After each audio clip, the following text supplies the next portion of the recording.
जय श्री श्याम भाइयों। स्वागत आपका मेरे YouTube चैनल पर जिसका नाम जय श्री श्याम ट्रेडर है।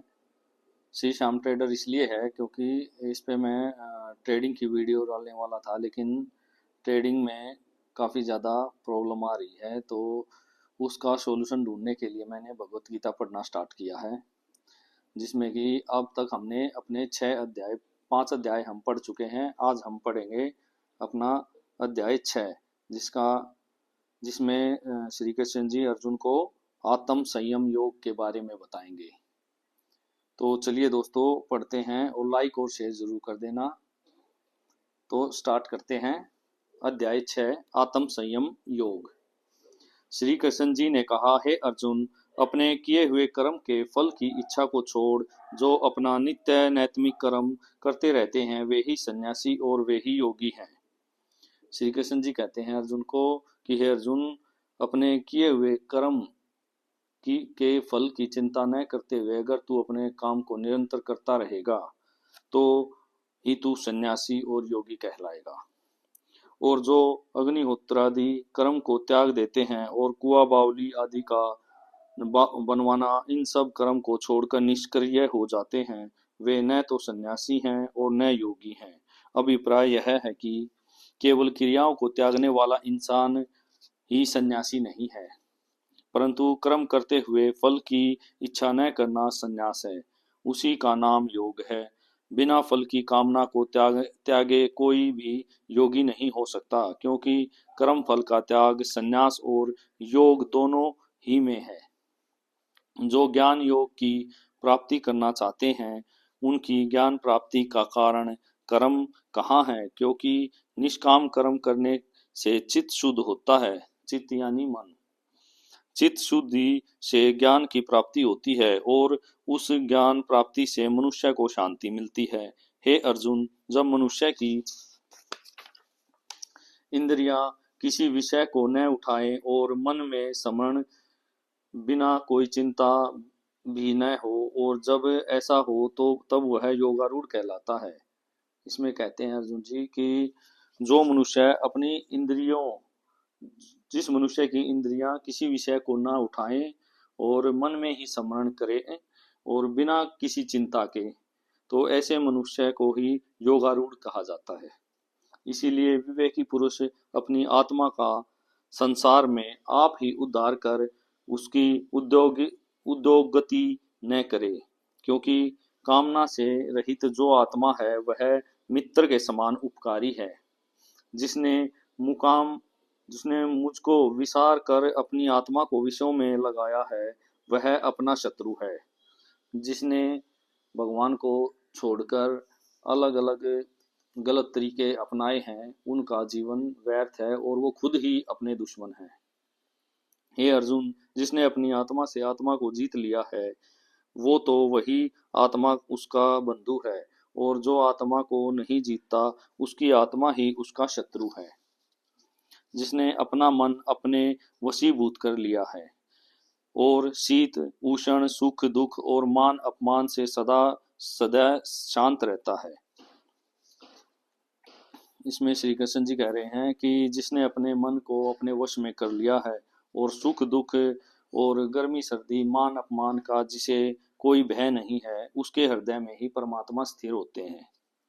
शास्त्र अथवा गुरु के सदुपदेश से उत्पन्न जो ज्ञान और अनुभव सिद्ध हो विद्वान इससे इनसे ही संतुष्ट हैं। जिनकी आत्मा और जिनका मन भी चलायमान नहीं होता, यानी कि चालाक नहीं होता, और इन्हीं कारणों से जिनकी इंद्रियां वशीभूत हो गई हैं, वे कंचन मिट्टी और पत्थर को एक समान समझते हैं, ऐसे ही योगी योगारूढ़ होते हैं। हे अर्जुन, जो मित्र शत्रु बंधु वर्ग साधु और पापचारियों को समान दृष्टि से रखता है वह योगियों से बढ़कर है।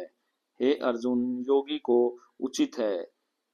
योगी को पता है कि सदा एकांत में रहें, किसी को संग में न रखें, अपने मन और आत्मा को वश में रखें, किसी बात की आशा न रखें और न किसी वस्तु का संग्रह करें। इस प्रकार निरंतर अपनी आत्मा को परमात्मा में लगाता रहे। हे अर्जुन, योग साधना के लिए सुंदर पवित्र भूमि में, जो न ऊंची हो न नीची हो, उस पर कुशा का आसन, उस पर मृगछाला बिछा के, ऊपर वस्त्र बिछाकर निश्चिंत मन होकर बैठे। मन को एकाग्र कर, मन को एक जगह लगाकर, चित्त को रोक, क्रिया से रहित हो और अपनी आत्म शुद्धि के लिए योग साधन करें। सब दे फिर गर्दन को सीधा रखें और अपनी नासिका के आगर भाग को देखें और किसी दिशा को न देखें। मन को शांत कर निर्भय हो ब्रह्मचर्य व्रत में स्थिर रहें। मुझे चित लगा मन को रोककर योग का साधन करें। मन को वश में रखने वाला जो योगी इस प्रकार से सदा अपनी आत्मा को योग में तत्पर करेगा, वह परम शांति अर्थात निर्वाण पद को पावेगा। हे अर्जुन, अधिक भोजन करने वाले को, निराहार रहने वाले को, अधिक सोने व जागने वाले को योग प्राप्त नहीं होता। जो मनुष्य युक्त आहार विहार करता और कर्म भी युक्ति पूर्वक करता है और नियम से सोता जागता है, उसका योग दुखों को दूर करने वाला होता है। तात्पर्य यह है कि योगी को उचित है कि आहार विहार परिमित और नियमानुकूल करे। जो मनुष्य अपनी आत्मा में ही चित्त की वृत्तियों को रोक लेता है और संपूर्ण कामनाओं को छोड़कर निष्प्रह हो जाता है, तभी वह पुरुष सिद्ध योगी कहलाता है। जिस स्थान में पवन नहीं चलती, वहां दीपक की ज्योति भी नहीं हिलती। ऐसे ही जो अपना मन एकाग्र करके एकांत में बैठकर योग अभ्यास में मन लगाता है, उसका मन दीपक की भांति चलायमान नहीं होता, चालाक नहीं होता। उस अवस्था में योगाभ्यास से अपनी चित्तवृत्तियों के रुकने पर जहां विश्राम लेता है, बुद्धि द्वारा आत्म स्वरूप को देखता है और अपनी आत्मा में संतुष्ट होता है। हे अर्जुन, जिस अवस्था विशेष में योगी जन किसी ऐसे अत्यंत सुख का अनुभव करते हैं कि जो इंद्रियों के विषय से दूर है, केवल बुद्धि द्वारा ही जाना जाता है, इसी से उस सुख में स्थित योगी आत्म स्वरूप से चलायमान नहीं होता। हे अर्जुन, जो आत्म स्वरूपी इस सुख को पाकर इससे अधिक और किसी लाभ को नहीं मानते, वे उस सुख में स्थित होकर बड़े बड़े जो शीत गर्मी आदि के सुख दुख हैं, उनमें भी विचलित नहीं होते। जिस अवस्था में दुख का लेश मात्र भी नहीं रहता, उसी अवस्था को योगावस्था कहा जाता है। इससे स्थिर चित्त होकर यत्न पूर्वक योगाभ्यास करना उचित है। संकल्प से उत्पन्न होने वाली और योग में बाधा डालने वाली अनेक तरह की कामनाओं को त्याग कर और इंद्रियों को मन के संपूर्ण वेग से रोककर योगाभ्यास करें। वश में हुई बुद्धि को धीरे धीरे मन को आत्मा में निश्चल करें और किसी बात का चिंतन न करें। मन बड़ा चंचल है, किसी जगह जल्दी स्थिर नहीं होता है। इससे जहां जहां चित्त जाए, वहां से इसे रोककर आत्मा में स्थिर करें। हे अर्जुन, ऊपर लिखी रीति के अनुसार शांत चित्त होने से संपूर्ण विकार भाग जाते हैं। आत्मा निष्पाप हो ब्रह्म में लीन हो जाती है। ऐसे योगी को समाधि का उत्तम सुख अपने आप प्राप्त हो जाता है। इस प्रकार सदा आत्मा को लगाए रखने वाला निष्पाप योगी सुख पूर्वक बिना परिश्रम महान ब्रह्म सुख को भोगता है। सबको समान दृष्टि से देखने वाले योगाभ्यासी अपनी आत्मा को सब प्राणी मात्र में देखते हैं और सब प्राणियों को अपने आत्मा में देखते हैं। हे अर्जुन, जो मुझको सब प्राणियों में देखता है और सब प्राणियों को जो मुझ में देखता है, उस योगी से मैं अदृश्य नहीं रहता हूँ। उस योगी को मैं प्रत्यक्ष होकर दर्शन देता हूँ।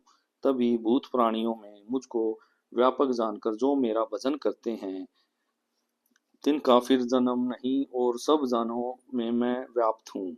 जो संपूर्ण प्राणियों के सुख दुख और अपने दुख सुख के समान मानता है, सुख को अपने दुख सुख के समान मानता है और सबको एक सा देखता है, वही योगी श्रेष्ठ है। श्री कृष्ण जी की बात सुनकर अर्जुन ने कहा, हे मधुसूदन, आपने जिस योग का मुझे उपदेश दिया है सो समभाव से देखे तो मैं अपनी बुद्धि की चंचलता से यह समझता हूँ कि इस प्रकार योगी का योग बहुत काल तक स्थिर नहीं रह सकता। कृष्ण, यह मन बड़ा चंचल है, देह और इंद्रियों को शुद्धित करता है, बड़ा बलवान और दृढ़ है। मन को रोकना मेरे लिए कठिन है, ऐसा है जैसे प्रचंड वायु को रोकना। अर्जुन की बात सुन श्री कृष्ण बोले, महाबाहो, निसंदेह मन बड़ा चंचल है, यह रुक नहीं सकता, परंतु अभ्यास और वैराग्य से निग्रह हो सकता है। अर्जुन, जिसका मन वश में नहीं है वह योग साधना नहीं कर सकता।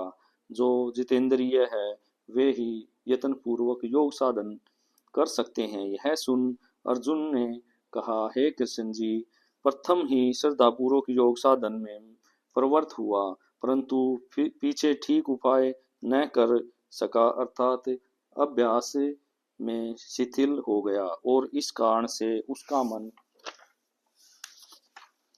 योग से चलायमान हो गया।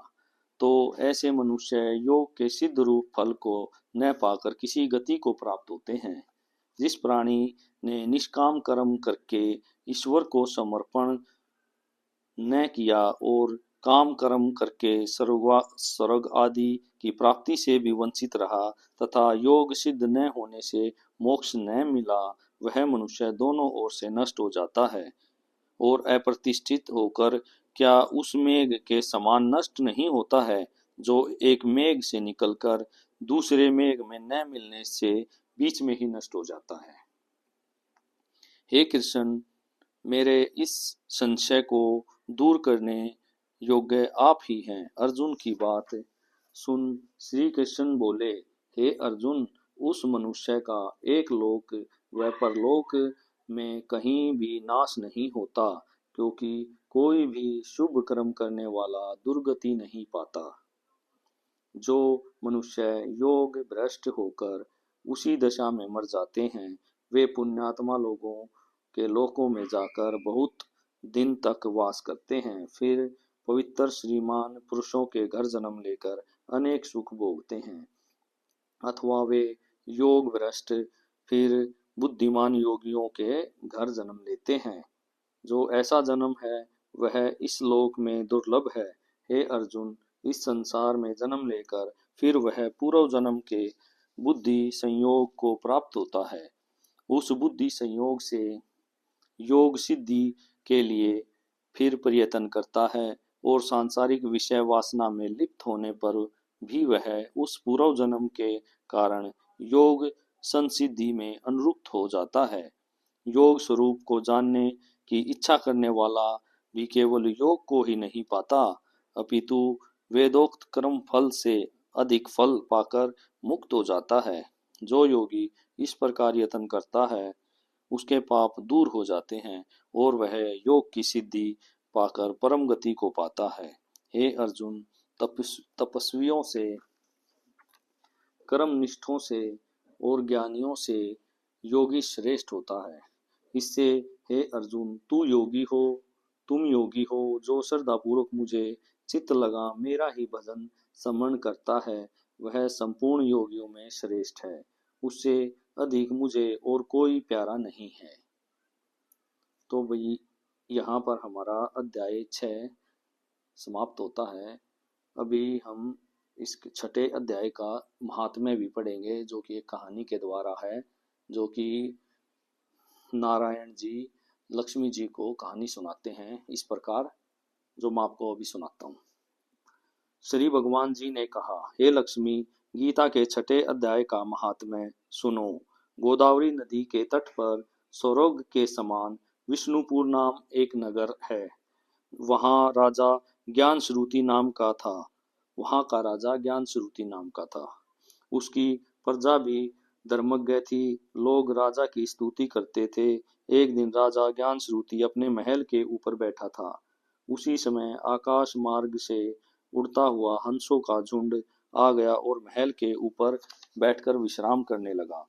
बैठते ही उनमें से एक हंस वहां से बड़े वेग से उड़ा। उसका उड़ना देख साथ के हंसों ने कहा कि इतने उतावले होकर क्यों उड़े हो। वह हंस लौटकर हंसों से बोला कि उधर देखो, यह कैसा प्रतापवान राजा बैठा है। इस राजा में रयाक मुनि का तेज व्याप्त हो रहा है। इस बात को सुनकर राजा ने सारथी को बुलाया और रथ में बैठकर रैक मुनि को ढूंढने चल दिया। साथ में ही 1000 गो और बहुत सा द्रव्य ले लिया। सारथी राजा की आज्ञा से रथ को हाँककर अनेक तीर्थों में रैक मुनि को ढूंढता हुआ चला, परंतु राजा के प्रताप से रथ कहीं नहीं रुका। तब बदरिकाश्रम के समीप पहुंचते ही रथ रुक गया। तब राजा ने कहा, इन्हीं पर्वतों में कहीं मुनि अवश्य रहते होंगे। यह देखकर सारथी ने रथ को रोक लिया और राजा रथ से उतर मुनि को खोजने लगा। उसने आगे जाकर एक जगह देखा कि एक तपेश्वरी बैठा है। उसके प्रकाश से चारों ओर सूर्य जैसी किरणें निकल रही हैं। राजा ने समझ लिया कि यही रैक मुनि है। फिर 1000 गो के सहित रैक मुनि के पास पहुंचे और संपूर्ण सामग्री सामने रखकर दंडवत प्रणाम किया। मुनि जी राजा के ऊपर क्रोधित होकर बोले, यह माया का विस्तार हमारे सामने से उठा ले जाओ। राजा बहुत भय मानकर विनय पूर्वक बोला, हे मुनीश्वर, आपको यह अद्भुत तेज कहाँ से प्राप्त हुआ है, सो कृपया वर्णन कीजिए। रैक मुनि ने कहा कि हे राजा, यह गीता जी की महिमा है। मैं गीता के 6ठे अध्याय का प्रतिदिन पाठ करता हूँ। इसी से देवताओं की दुष्य तेज राशि को मैंने पाया है और तू गीता के अभ्यास से रहित है। राजा ने भी मुनि से गीता के 6ठे अध्याय के महात्म्य जो जाना, उसका अभ्यास करके मुक्त हो गया। नारायण जी कहने लगे, हे लक्ष्मी जी, जो मनुष्य इस 6ठे अध्याय का नित्य पाठ करे, वे निसंदेह विष्णु लोक को प्राप्त हो जाएंगे। तो भाई, आज का हमारा 6ठा अध्याय जो कि कंप्लीट हो गया है। तो भाइयों, आप इसे देखो, अपने बच्चों के सामने भी इसे पढ़ो। अगर एक बार में समझ में नहीं आता तो 2-3 बार पढ़ो, 2-3 बार सुनो, तो जरूर समझ में आएगा और ये आपके बहुत काम आने वाला है। तो अभी हम समाप्त करते हैं और कल मिलते हैं अध्याय 7 में। जय श्री श्याम।